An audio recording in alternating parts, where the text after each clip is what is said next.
Part-2, The Mirror in the Sea. The sun burned bright and merciless that summer, but Arjun's world grew colder each night. The mansion, once abandoned, now breathed around him, alive with whispers and salt-stained air.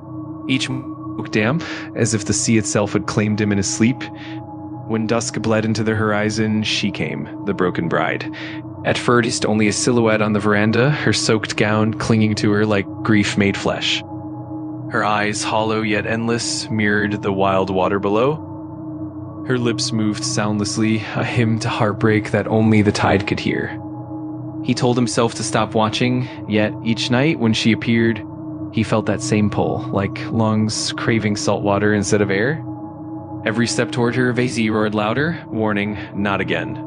Then came the dreams. He stood before a candlelit vanity, framed by coral and sea foam.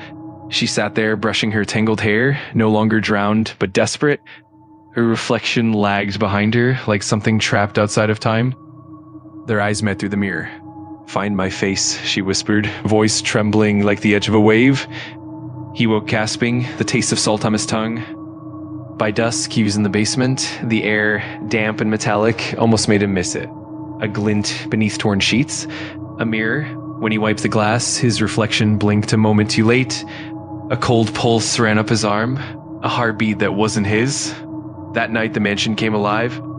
The chandelier flickered, shadows crawled, the scent of rain-soaked jasmine thickened, until the air itself seemed to drown. When Arjun looked again, the reflection staring back was not his own, but a man in a black tuxedo, eyes wild with jealousy and regret. Behind him the bride, her voice both tender and cruel. "He promised me summer forever," she breathed, "and drowned me when I asked for autumn."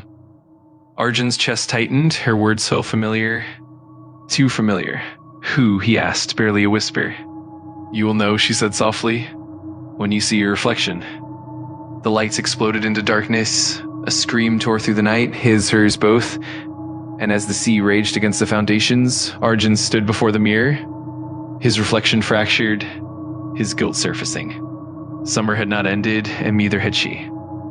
What if the man in the mirror wasn't just haunting him, but was him all along?